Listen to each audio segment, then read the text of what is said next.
She is no older than 10. Her eyes, dark, glassy, and impossibly still, stare directly into the camera lens with an expression that should never exist on the face of a child. She is dressed in her finest clothes, a neatly pressed black mourning dress, a ribbon carefully tied in her hair. She sits perfectly upright, her small hands folded in her lap, her posture rigid, almost practiced. And yet, something is terribly wrong, because the child sitting beside her, the one whose arm is gently propped against hers, whose head tilts ever so slightly toward her shoulder, is not sleeping. She is dead, and this little girl has been asked to sit beside her sister's corpse and smile for the photograph. Welcome, and if you have never seen the silent grief hidden inside Victorian photography, nothing will prepare you for what comes next. Stay with me, because every image we're about to explore belonged to a real person, a real life, a real heartbreak, and most of them died without anyone ever knowing their name. If this is your first time here, subscribe now and turn on notifications, because we tell the stories history left behind. The Victorian era was a world obsessed with death, not because its people were morbid by nature, but because death was everywhere. It lived in the water they drank, the air they breathed, the factories their children worked in, and the thin walls of the cramped terraced houses where entire families slept pressed against one another for warmth. Tuberculosis, cholera, typhoid, smallpox. A child could be laughing at breakfast and burning with fever by nightfall. And so the Victorians did something that strikes the modern imagination as deeply unsettling. They photographed their dead. Post-mortem photography was not born from cruelty. It was born from love. For many working-class Victorian families, a photograph was an extraordinary luxury. They could never afford one during ordinary life. But when a child died, and so many children died, grief opened the purse strings that poverty had kept sealed shut. Parents would spend money they did not have to preserve the face of someone they could not bear to forget. The body would be dressed, the hair brushed, the hands arranged, and sometimes, as in the image of this little girl, the dead were posed alongside the living so that a family could have one final portrait. Together, one last time. Look at her face. The living sister. Look at what she carries in those eyes. She is not crying. Victorian children were taught that grief was a private thing, worn inward like a stone behind the ribs. But her stillness, that careful, aching stillness, says everything words cannot. She knows. She understands what is happening, and she will carry the memory of that afternoon for the rest of her life. Go ahead and like this video if these stories move you. It helps more people find these forgotten lives. The second photograph takes us deeper into the shadow of Victorian poverty. A woman stands alone in a narrow courtyard somewhere in the East End of London. She is thin, painfully, visibly thin, her cheekbones pressing sharp against skin that has the gray, translucent quality of someone who has not eaten properly in weeks. Her dress is worn to threads at the sleeves and hem, patched in places with fabric that does not match. She holds an infant against her chest. The baby is wrapped in a shawl that was once white and is now the color of old smoke. The woman does not look at the camera. Her gaze is somewhere far beyond the lens, fixed on something the photographer could never capture. Perhaps she is thinking about the rent.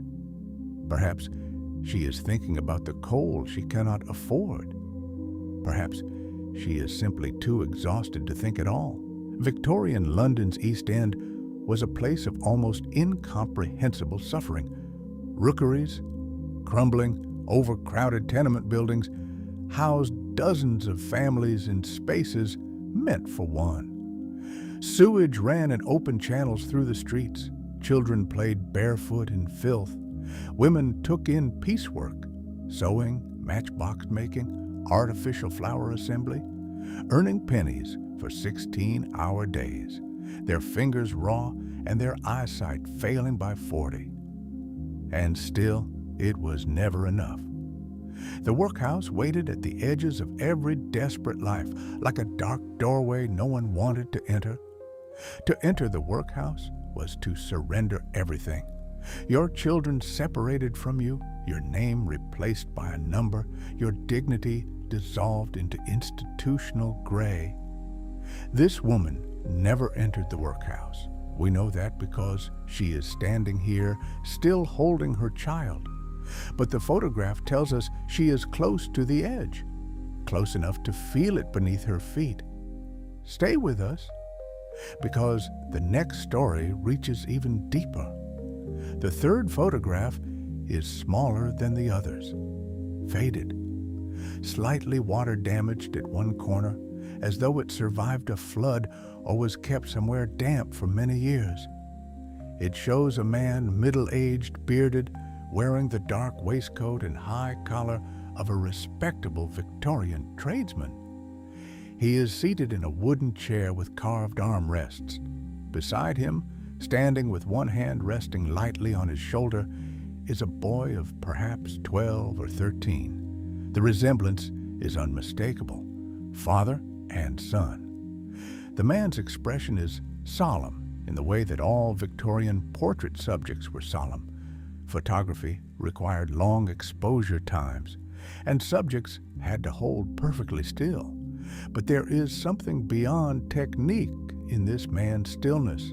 There is weight in it, the weight of someone who already knows what is coming. Written on the back of this photograph in neat copperplate handwriting are 4 words, the last one left. Victorian child mortality was a wound that never fully closed for any family. It was not unusual for a couple to lose 3, 4, or 5 children before any survived to adulthood. Scarlet fever, diphtheria, measles without modern treatment, a cut that became infected, a winter that was simply too cold. Parents buried children with a regularity that should have destroyed them, and often quietly did.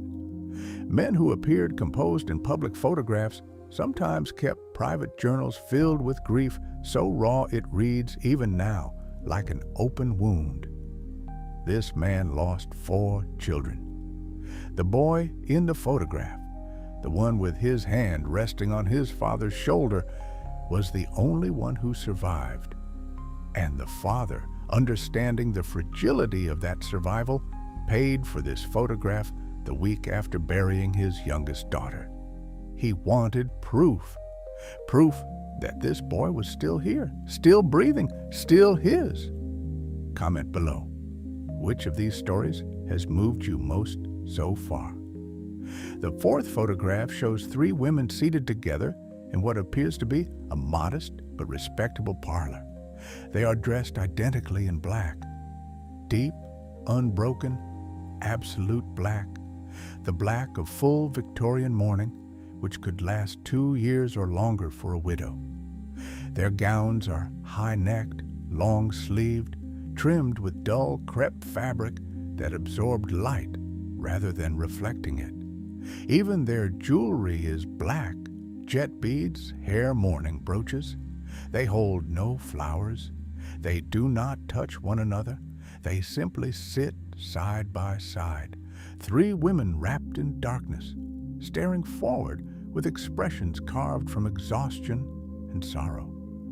They are a mother and her 2 daughters. They are mourning the same man, husband to one, father to the others.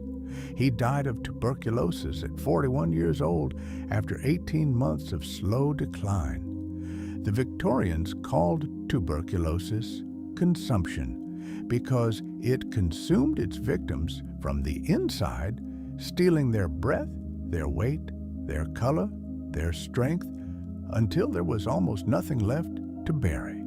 Victorian mourning rituals were elaborate, codified, and deeply serious. A widow was expected to wear full mourning for 2 years, then half mourning, gray, lavender, white, for another year. Social calls were suspended. Entertainment was forbidden. Grief was not merely felt. It was performed, displayed, worn on the body as publicly as a uniform. And while the rituals gave structure to loss, they also sometimes prolonged the isolation of women who were already vulnerable, financially dependent on the men they had lost, suddenly navigating a world that offered them almost no economic independence. These 3 women sold the parlor furniture within 6 months of this photograph being taken. They could no longer afford the house. We are almost at the end, but the final photograph, save it, because it is the one that will stay with you longest. Subscribe if you haven't already. These stories deserve to be heard. The 5th photograph is a school portrait. Rows of children, perhaps 30 in total, seated and standing in the formal arrangement familiar from any school photograph across any era. They wear their best clothes. Some of the boys have their hair slicked flat with water. Some of the girls have ribbons. They range in age from perhaps 5 to 14. A teacher stands at the edge of the frame, partially cut off, one hand raised as though she was still settling the children when the shutter opened. 18 of the 30 children in this photograph did not survive to see their 20th birthday. Victorian childhood was beautiful and brutal in equal measure.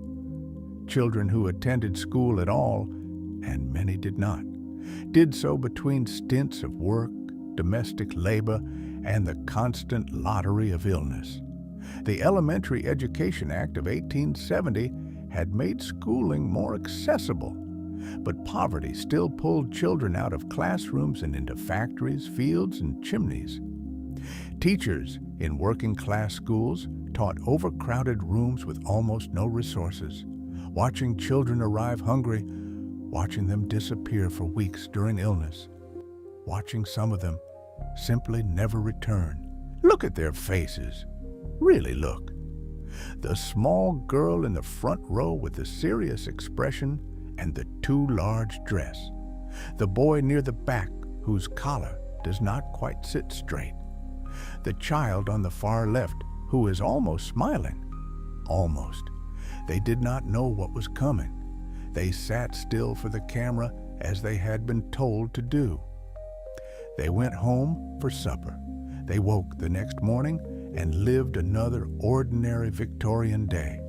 And most of them are gone now, their names recorded only in parish registers that very few people will ever read.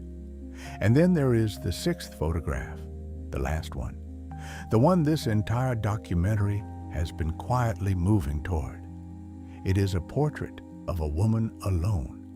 She appears to be in her late 60s, perhaps 70s. She is seated beside a window, and the natural light falls across one side of her face in the way that only Victorian photographers with a true artistic instinct knew how to capture. She is not dressed in mourning. Her clothes are plain but dignified, the clothes of a woman who has lived a long and careful life. Her hands rest in her lap. Her expression is not sad exactly. It is something harder to name than sadness. It is the expression of someone who has arrived at the end of a very long road and is sitting quietly with everything they have seen along the way. She outlived her husband. She outlived 4 of her 6 children. She outlived the era she was born into.